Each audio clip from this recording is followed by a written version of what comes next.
Halo FGF, selamat datang kembali di Satu Cerita di mana kisah hidup akan diceritakan, di mana kisah hidup akan kita dengarkan bersama-sama. Dan saya percaya gereja Tuhan, terutama di IFGF ini, akan menjadi gereja penuh dengan kesaksian. Hari ini tentunya sekali lagi saya nggak sendirian. Saya ditemani oleh salah satu favorite pastor saya di IFGF Jakarta. She is one of my favorite preacher. Dia adalah Pastor Ansela Gunawan. Yeay. Kamu dengar tepuk tangan yang sedang meriah sekali di GBK. Semua hanya untuk memuliakan nama Tuhan. Oke. Pastor Ansela, selamat datang di Satu Cerita. Terima kasih. Seorang pastor yang luar biasa yang melayani di IFGF Kids. Dan juga udah menjadi dampak yang luar biasa ya bagi orang-orang. Banyak diberkati melalui kehidupannya. Banyak cerita-cerita juga yang nanti kita akan dengarkan. So kalau kita ngeliat Pastor Ansela selalu ada di screen. Selalu ada di depan layar. Screen anak-anak lebih tepatnya. Screen anak-anak. Dan juga dia juga melayani kita sebagai eye care coach. Head coach koordinator bahkan. Dan kehidupannya benar-benar luar biasa. Dan hari ini di Satu Cerita ini kita akan go behind the scenes dari kehidupan Pastor Ansela di luar panggung, di belakang kamera, di mana hanya dia, keluarganya dan Tuhan. Hari ini kita akan Kok serem ya? Kita siap-siap untuk mendengarkan cerita dari Pastor Ansela. Oke. Dia tadi ngomong kasih kisi-kisi waktu Vision Sunday, dapat sekali akan apa itu namanya bersatu. Benar? Dan apa itu berani. Nah, katanya mau dilanjutin dengan next step-nya. Nah, udah bersatu, udah berani. Mungkin Pastor Ansela bisa tambahin apa sih next step-nya yang Pastor Ansela yakinkan. Yakinilah untuk bisa dilakukan. Jadi waktu aku dengerin Vision Sunday dari dirimu, terus dari Gary.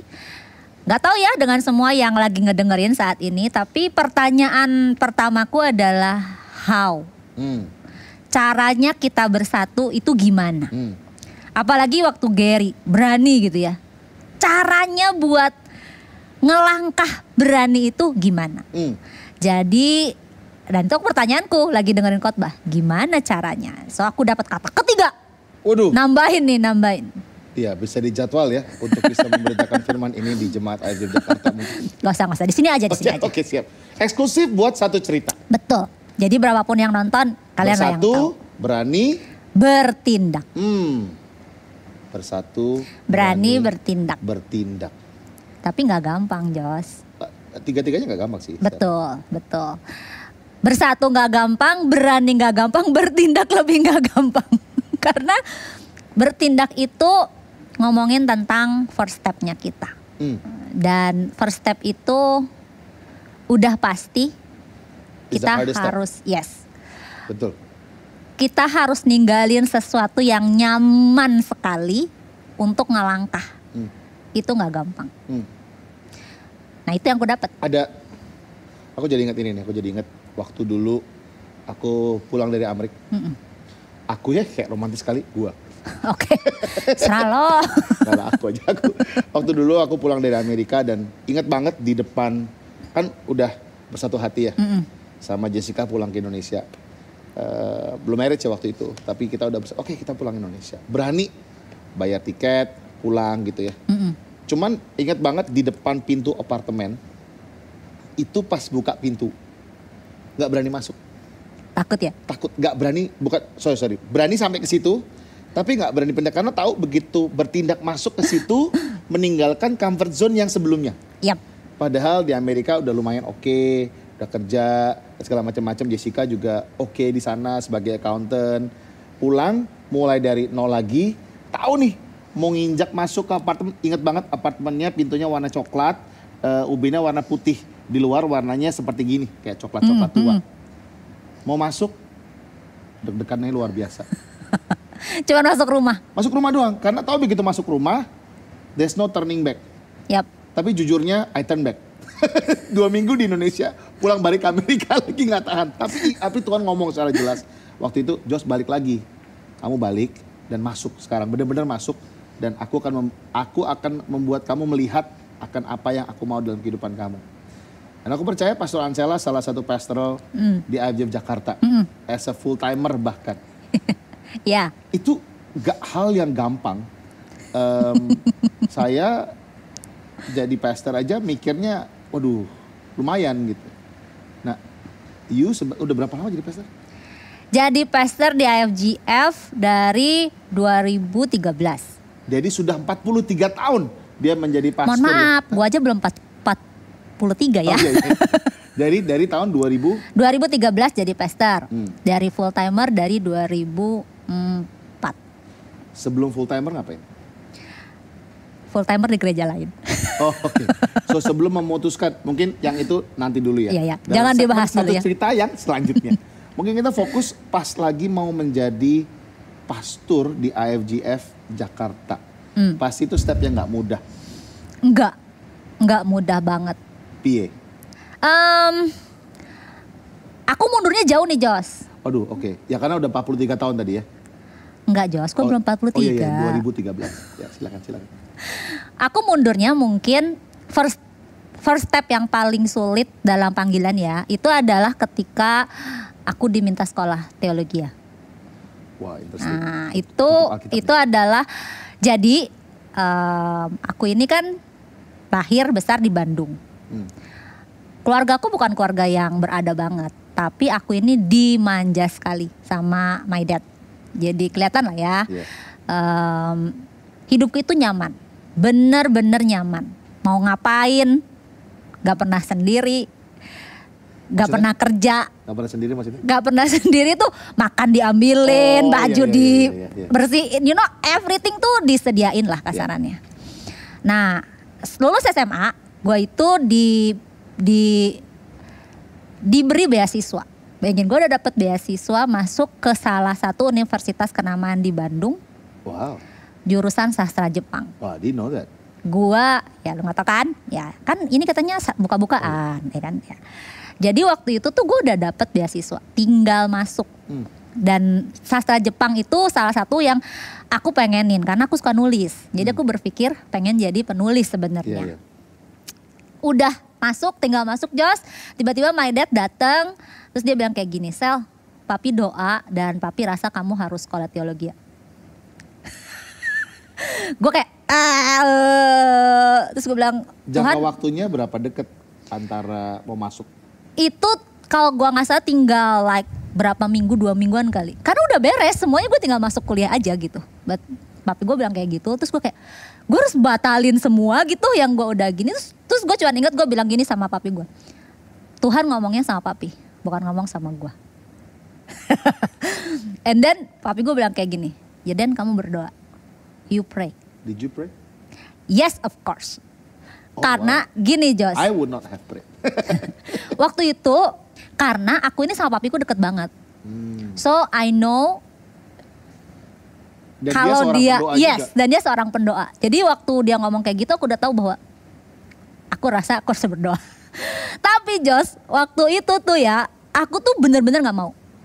You know why? Karena setahu aku sekolah Alkitab itu zaman dulu ya belum kenal hits ya kan. Itu kayak penjara kudus. Terus di situ kayak harus kerja sendiri, nyuci sendiri, masak sendiri, hidup susah lah ya pokoknya. Dan sekarang nggak begitu kok teman-teman ya. Ya. Tapi stigma jadi hamba Tuhan dulu itu susah, gitu. So waktu itu aku berdoa dan ini aku pengen ngomong nih sama semua yang ada di sini. Banyak orang yang nanya ke aku, gimana kamu bisa yakin itu panggilan Tuhan? Ya kan? Jawabanku ini, aku doa seperti ini. Tuhan, jawab aku dengan cara yang aku mengerti. That's my prayer waktu itu. Aku bilang, Tuhan, kalau Engkau memang mau, kasih tahu aku dengan cara yang aku bisa mengerti. And then aku minta tanda waktu itu, Jos. Aku minta tanda. Singkat cerita lah ya, karena panjang. Aku minta 3 tanda. Banyak juga. Banyak. Dan aneh-aneh, aku bilang aku mau yang pertama ada 5 orang yang datangin aku bilang aku harus sekolah teologi ya, tapi aku gak mau orang-orang dekat. Jadi orang-orang siapalah gitu, out of the blue lah tiba-tiba datang. Kedua, aku minta sekolahnya di kota besar, karena waktu itu setauku sekolah Alkitab itu di kota kecil di desa. Yeah. Dan yang ketiga, aku mau sekolahnya yang kontak aku buat aku masuk. Itu yang ketiga terjawab. ada impossible sih itu sebenarnya. Iya kan? Iya benar. Buat aku nggak mungkin. Iya. 1 minggu dia jawab Jos. Selama 1 minggu. Tiga-tiganya. 5 orang ngomong. 5 orang ngomong, ada yang oma-oma. Yang paling aneh itu anak umur 5 tahun. Murid sekolah mingguku. Aku lagi ibadah, dia tiba-tiba datang duduk. Dia di pangku gitu, dia tiba-tiba datang. Terus dia pegang mukaku, dia bilang gini, Kak Ansel, sekolah Alkitab ya. No. Nanti pulang ngajar aku ya. No. Yes. Dan aku disitu kayak, oh. 5 orang yang aku nggak tahu ya, tiba-tiba ada oma-oma. Aduh kamu udah gede ya, abis ini kamu jadi pendeta deh ya. 1. Yang kedua, aku minta sekolah di kota besar. Waktu itu nggak ada, karena waktu itu aku belum gabung IFGF ya. Di gerejaku yang lama tuh nggak ada sekolah di kota besar. Tiba-tiba teleponku berdering di rumah. Yang telepon itu pendeta dari, ya kalau kita kayak DPW deh gitu, kayak DPW-nya gitulah. Pokoknya udah tinggi-tinggi lah jabatannya. Dia telepon ke rumah, dia bilang begini, Pak Teksan, papiku namanya Pak Teksan, dikenalnya dulu. Saya baru buka sekolah teologi di Jakarta. Kita lagi cari murid. Waktu aku ngedengerin telepon itu aku udah gitu kan. Ada nggak, pertanyaan pertamanya gini, ada nggak yang mau sekolah teologi ya? Tolong diumumin di gereja di Cimahi gitu. Oh iya ya, nanti diumumin om gitu papiku kan. Tapi itu udah di Jakarta. Telepon ditutup, gak lama dia telepon lagi orangnya. Jadi dia ngejar-ngejar ini. Pak Teksan, kan anak Pak Teksan 2 ya. Anak kedua bapak mau nggak sekolah teologi jadi ya? yang ditawarin pertama Ando? Enggak. Langsung gue, langsung aku. Jadi dia telepon anak kedua Pak Teksan. Very spesifik. Very spesifik. Mau nggak sekolah? Ya sudah. Saat itu udah. Nggak ada lagi pelarian, nggak ada lagi bilang enggak ya. Aku cuma bilang. Di situ udah langsung berani belum? Boro-boro. Enggak lah. First step itu selalu sulit. So udah bersatu dengan keyakinan. Dengan keluarga. Mulai memberanikan diri. Nah ini gimana? Bertindaknya susah. Tapi emang gak mau dipaksa ya. Aku pergi ke Jakarta. Itu belum kenal siapa-siapa? Gak kenal siapa-siapa. Nangis-nangisan lah ya. Udah pasti di Jakarta yang begini jahatnya. Iya. Sampai ngalamin hampir mati di Pasar Senen. Yang benar? Karena Pasar Senen ada apa? Belagu ya kan. Gue pakai kalung emas, pagi-pagi pakai celana pendek cari kue. Oh iya. Bodoh. Iya, apa belajar kan dari pengalaman. Apa namanya, todong kan, pisau. Ya tapi anyway itu sedikit cerita aja lah ya. Dan nah pertanyaan lu tadi yang waktu aku ditawarin jadi pastor di FGF, kenapa aku mau? So tunggu bentar, jadi dari sekolah Alkitab itu berapa lama sampai kan you said 2001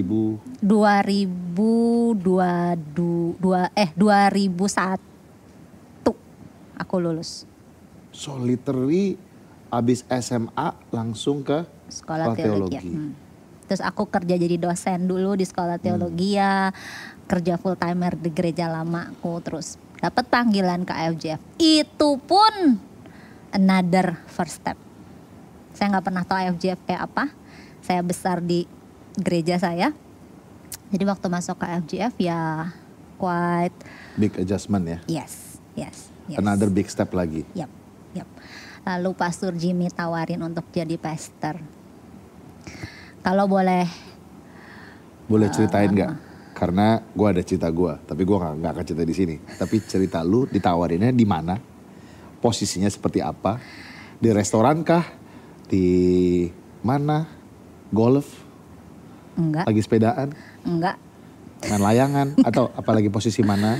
Kan karena aku udah full time. Yeah. Jadi aku tuh udah jadi staff kan. Oh I see. So ya jadi staff full timer which is berkali-kali mau resign. Iya. Karena gak mudah. Iya. Lalu di 2013 setelah diingat-ingat gak pernah ditawarin Jos. Jadi ini satu cerita membuka kebenaran yang selama ini tertutupi. Cuma tiba-tiba, oh Pastor Erna. Ansela diproses ya jadi pastor gitu. Sama Gary, sama Avi. Sudah. Oh jadi kalian bertiga jadi bareng-bareng tuh? Bareng-bareng.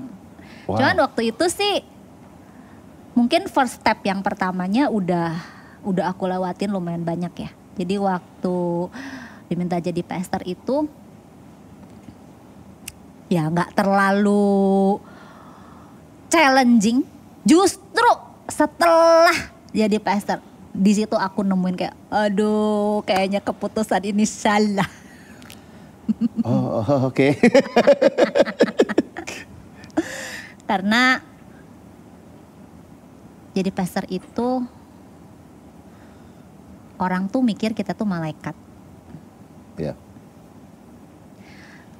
Salah dikit aja kan lu pastor gitu. Iya. Dan aku ini tipe orang yang nggak bisa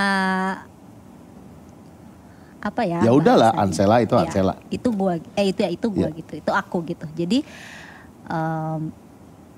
ketika aku menjadi diriku, embel-embel pastor itu berat sekali ternyata. Gitu. Gak I can semua feel- I can bisa, feel the pain. ya kan? Gak semua bisa nerima gitu. Dan cukup apa ya? Sakit ketika orang-orang bilang, oh you can be yourself kok, you can be yourself bersama dengan kita. But ketika aku menjadi diriku, aku di reject. I feel that dan ya gitulah. But is it rewarding though? Yes. Kan tadi kan susah. A lot of suffering bahasanya. Ya. Tapi kan firman Tuhan kan ngomong there is joy in suffering. Yes, betul. Rewarding gak? Ya banget. Susah, capek, bikin nangis. Tapi kalau tadi aku bilang di awal aku merasa ini keputusan yang salah, hari ini aku bisa bilang I think this is the best decision I make. Setelah aku terima Tuhan dan setelah aku nikahin Jackie ya. Jadi keputusan ketiga yang terbaik. What are the rewards that you see sekarang?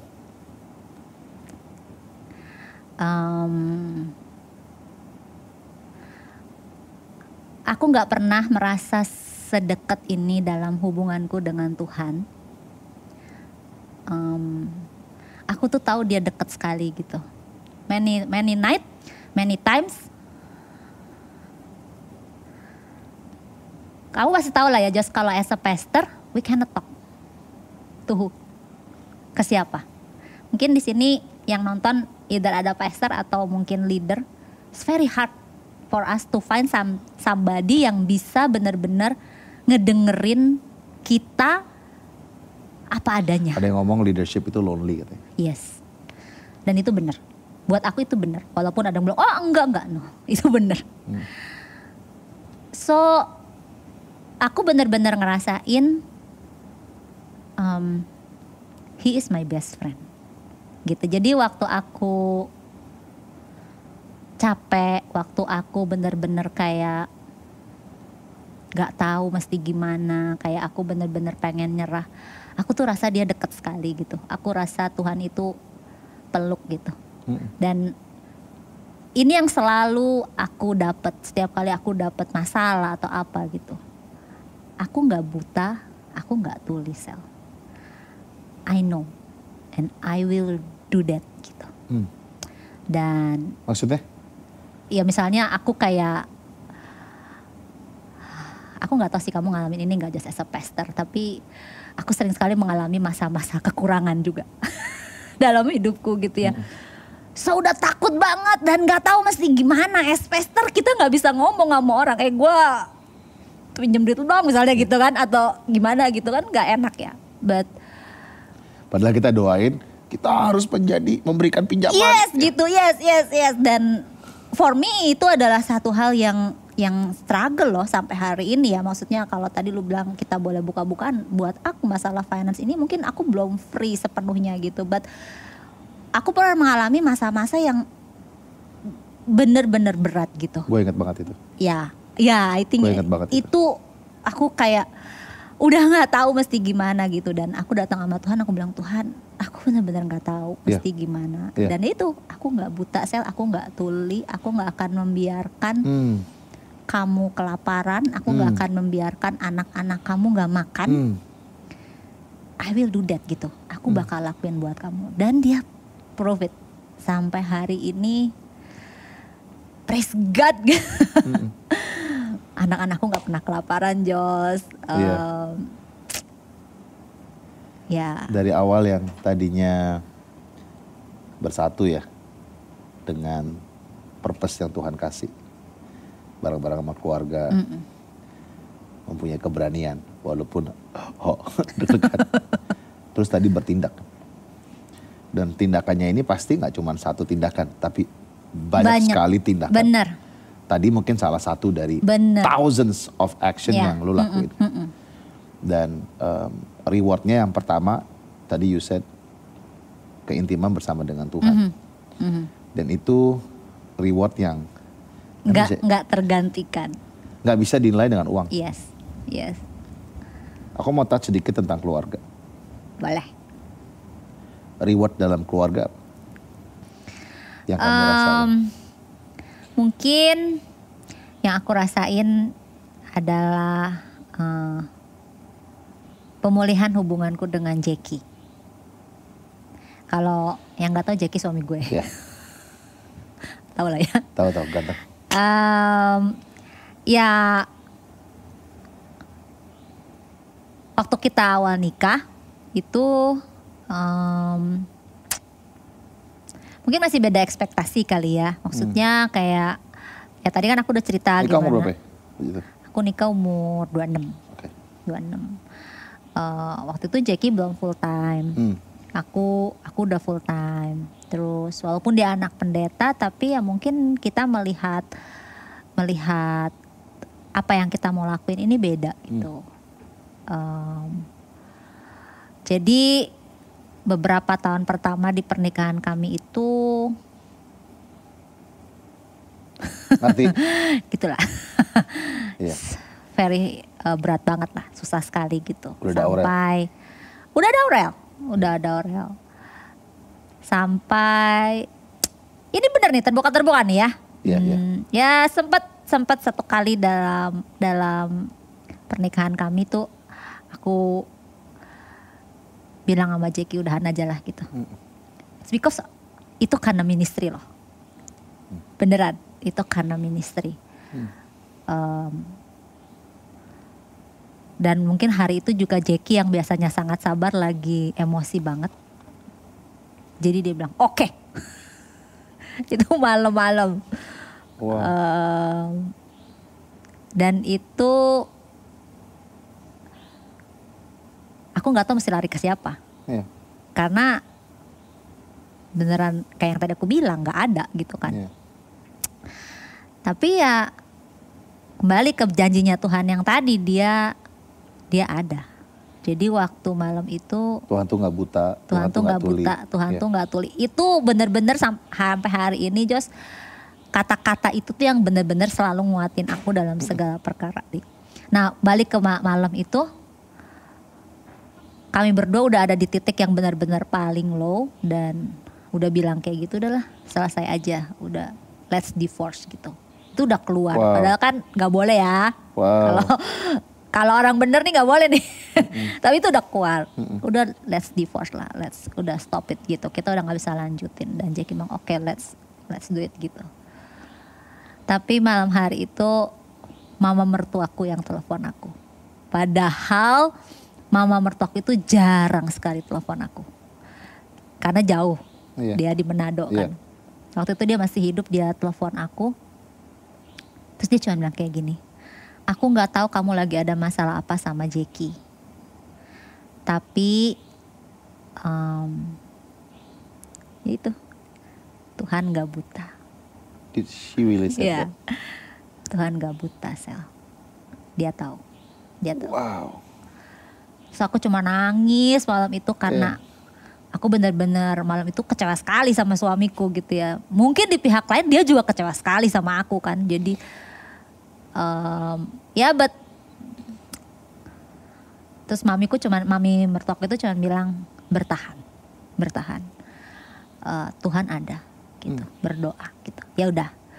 Akhirnya singkat cerita bisa gak jadi divorce lah ya. Ya gak jadi divorce lah ya, sampai sekarang masih menikah sampai selamanya lah ya. Tapi gak berhenti di situ. Banyak banget hal-hal yang membuat kami kayak, bener gak sih kita nih pelayanan buat Tuhan tapi kok keluarga kita kayak gini gitu. Sampai ada di satu poin, di satu titik Tuhan pulihin. Benar-benar Tuhan pulihin. Gimana? Dari Jackie-nya sih. Gak apa, lanjut aja. Waktu itu aku bikin one mistake. Dan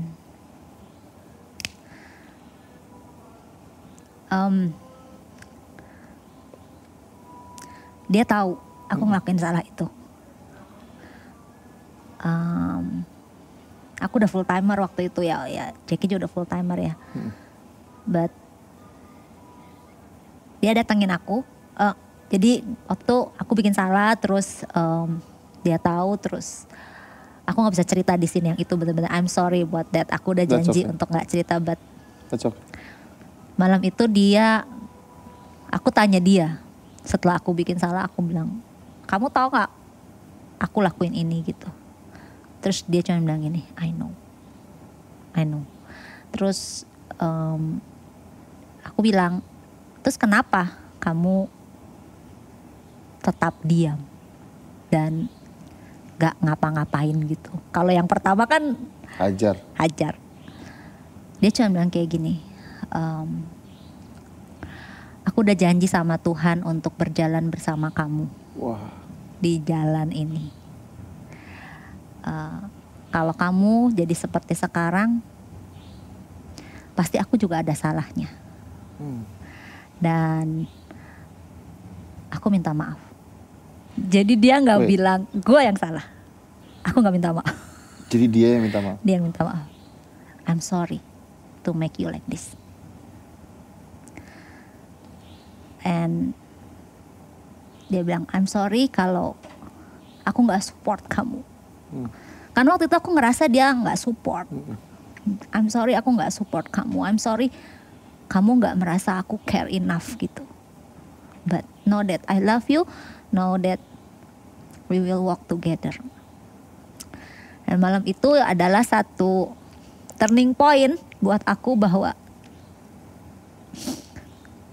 ya memang kami berdua dipanggil di dunia yang gak gampang. Gak tahu ya, tapi jarang ada suami istri itu yang dua-duanya full timer. Itu nggak gampang, Jos. Kalau misalnya satu orangnya kerja di luar, satu orang full timer kayak lebih mudah, tapi dua-dua kita sama-sama di gereja, sama-sama. Atau ada yang jadi pastor tapi punya kerjaan yang lain. Iya, kalau ini kan kami bener-bener full dua-duanya itu di gereja gitu. Dan itu tuh nggak gampang karena kita bener-bener kayak harus ngejaga di dalam sama di luar tuh sama gitulah kasarannya kan. Kan kita juga nggak mau ya di luar kelihatannya kudus tapi di dalam hancur. Nah waktu-waktu itu tuh ya seperti itu sebenarnya. So malam hari itu I know bahwa kami berdua memang dipanggilnya di sini nih. Dan kami berdua harus sama-sama nih gitu. Gimana caranya kami saling nunjukin support, aku ke dia, dia ke aku, untuk kita sama-sama jalanin panggilannya Tuhan. Dan ya malam itu jadi turning point buat aku dan buat Ceki. Kita berdua kita doa, terus saling ngampunin. Dan sejak saat itu Tuhan benar-benar pulihin hubungan kita. Jadi aduh. Kelihatan kok di Instagram. Kelihatan. Tapi benar-benar itu kita nggak pencitraan, but aku benar-benar enjoy gitu marriage life sekarang sama Jackie gitu. Dan bonusnya Jos, kita dapat rumah. Itu salah satu berkat yang aku akan selalu ulang. Mungkin aku udah cerita ini berapa kali Udah gak tahu berapa lah tahun ya. nunggunya? Hah? Udah berapa tahun nunggunya? 10 tahun. There 10 you go. tahun nunggu rumah sampai udah gak mau doa lagi. Nah itu tuh deket-deket tuh sama yang peristiwa-peristiwa yang aku ngalamin apa, Jackie gimana segala macam gitu. Ketika dipulihin, terus satu-satu datang, bong gitu. Sampai kita bisa punya rumah. Dan sekarang kalau kita ngeliat dari kehidupan kamu, it embodies the message where satu keluarga melayani Tuhan. Iya, ya praise God ya. Itu Iya. reward yang buah yang benar-benar kita bisa nikmatin gitu. Gua bisa nikmatin. Jemaat IFJ Jakarta pun juga bisa nikmatin. So mungkin gue mau tambahin bersatu dulu. Bersatu. Berani. Bertindak. Bertahan. Yes. Dan akhirnya berbuah. Keren tuh. Jadi khotbah lagi. Tapi benar. Dan apa yang kalau ngeliat dari your life story ya. I can read from here deh. Matius 6 ayat 33. Carilah dulu kerajaan Allah dan kebenarannya. Maka semuanya itu akan ditambahkan. Amin. Gak cuma dikasih doang, tapi ditambahin kepada kamu. And your life really speaks loud on this verse, Matius 6:33. Dan kita berdoa ya buat teman-teman yang ada di sini, yang mungkin dalam posisi udah dapat keberanian nih, tapi belum bertindak. Atau udah bertindak, tapi gak tahan. Atau udah gak tahan tapi gak kelihatan terus. Saya percaya setiap benih yang kita tumpahkan gak akan kembali sia-sia. Setiap dari kita akan menjadi kesaksian hidup. Kita akan menjadi pribadi yang akan berbuah. So tadi lanjut ya. Bersatu. Berani. Bertindak. Bertahan. Berbuah. Boleh gak Pastor Ansela berdoa buat teman-teman yang lagi nonton satu cerita Boleh. ini? Tapi yang lagi di posisi manapun. Sebelumnya buat 5B ini tadi Jos, satu kuncinya. Apa? Taat. Udah itu aja. Taat. Gak pakai taat koma. Taat titik. Gak bisa dibolak-balik juga. Dibolak-balik tetap aja tetap taat. Ini kalau aku banyak taat kita sejam lagi ya. Iya, Gak usah. satu cerita Jadi yang nanti aja. Taat is the key. Dimanapun posisi Anda saat ini, taat. Tanya Tuhan apa yang dia mau buat kita lakuin. Minta Tuhan ngomong dengan cara yang kita mengerti, setelah itu taati. That's it. Can I pray? Please pray for us. Ya. Yes. Thank you Jesus. Thank you Jesus. Tuhan terima kasih banyak untuk kesempatan pada hari ini. Hamba boleh berbagi mengenai apa yang hamba alami selama ini. Tuhan berjalan bersama dengan Engkau. Kadang gak mudah Tuhan untuk mengambil satu tindakan. Bahkan mungkin gak mudah untuk bersatu, untuk berani, untuk bertindak, bertahan sampai akhirnya berbuah. Tapi hari ini Tuhan kami menyerahkan hidup kami ke dalam tangan Tuhan. Aku berdoa buat semua yang sedang menyaksikan tayangan ini dimanapun berada Tuhan. Apapun yang sedang mereka alami, posisi apapun yang mungkin sedang mereka hadapi saat ini. Aku berdoa biar Engkau sendiri Tuhan yang memegang setiap tangan kami. Kau sendiri yang memegang setiap hidup kami Tuhan. Kau sendiri akan memberikan ketenangan, akan memberikan damai sejahtera buat kami Tuhan. Saat kami gak tahu apa yang harus kami putuskan Tuhan, Engkau yang berbicara kepada kami dengan cara yang bisa kami mengerti Tuhan. Engkau yang akan memberitahu kami apa yang harus kami lakukan. Dan tolong kami untuk mentaatinya Tuhan. Sekalipun mungkin sulit, sekalipun mungkin gak mudah Tuhan, but help us Tuhan, karena kami mau hidup kami ini benar-benar berbuah buat Tuhan. Amin. Tuhan aku berdoa untuk setiap jemaat-Mu dimanapun berada, Kau yang bersama dengan mereka semua. Apa yang mereka saksikan pada hari ini bukan sekedar tayangan biasa, tapi benar-benar bisa mengubahkan, bisa memberkati dalam kehidupan mereka. Thank you Jesus. Dalam nama Yesus kami berdoa. Amin. Thank you Pastor Ansela. Sama-sama. Dan buat teman-teman yang ada di sini, saya percaya kehidupan Anda pun juga punya banyak cerita. Jadi kalau ada cerita atau mungkin butuh bantuan doa, boleh klik di Linktree atau copy paste Linktree ini dan kita akan mendoakan atau kita nggak sabar dengerin cerita Anda. Selalu percaya bahwa kehidupan Anda akan menjadi saksi-saksi Tuhan. Sekian Amen. dari Satu Cerita, saya Josh, Ansela, see you guys next episode.